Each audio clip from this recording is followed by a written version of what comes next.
A mass walkout and a mass walk on Britain's major cities. And their walk meant that parts of Britain had to stop. The rallying across the UK meant that more than a quarter of schools closed, benefits went unpaid, court cases were postponed.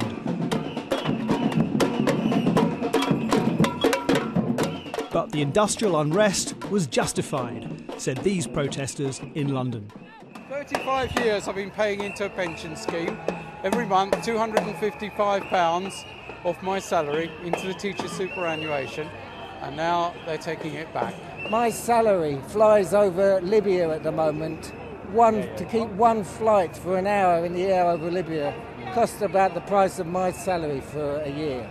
You say cut back, we say fight back, fight back! The government criticised the protesters for causing unnecessary disruption while negotiations over pensions were still ongoing. Make some noise now.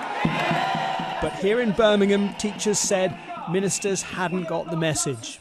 Yes, we're going to lose an absolute fortune. It'll be thousands in the long run. And really, I just think it's our legalised theft. I mean, that's my children's inheritance. I'm going to lose more or less a day's pay every month. So coming out on strike today was a sensible option, really, as far as I'm concerned. I mean, I challenge any 68-year-old politician to come and teach my class and see how they manage full-time. Cut back! Fight back! Cut back! Fight back! The mood was equally defiant in Exeter. If we cut down the incentives to get quality staff into schools, the level and quality of the education will be less for those students, hence a poorer future for all of us. The cuts that the government are making, not just to our pensions but across public services, are disgusting, and I think we need to stand up, we need to be counted, and this is the time to stand up and be counted. And everyone was counting. Unions estimated 750,000 public sector workers joined the strikes, whether large rallies like this one in Manchester or smaller gatherings such as here in Coventry. But ministers said the demonstrations were not representative of the majority of public sector workers. I want to thank hundreds of thousands of public servants who've ignored the pickets, who've ignored the misleading claims of some of the trade unions and decided to come to work.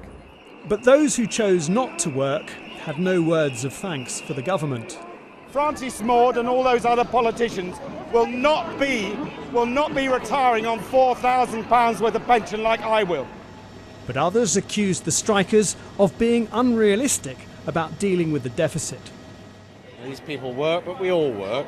I'm private sector. I don't get nearly as big a pension as they do. I have to work till I'm 70. I'm cool with that. I think in terms of pension and public sector, probably better off working in Britain than in any other country I can think of. So I don't know what the beef is about.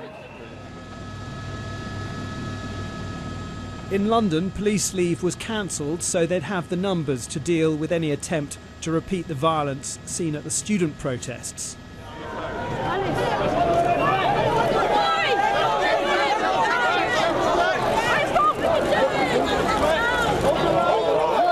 Some young protesters were detained, but scuffles like this have been minimal.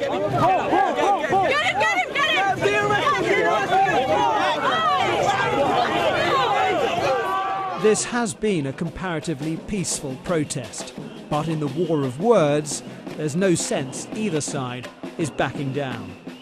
Jason Farrell, Sky News.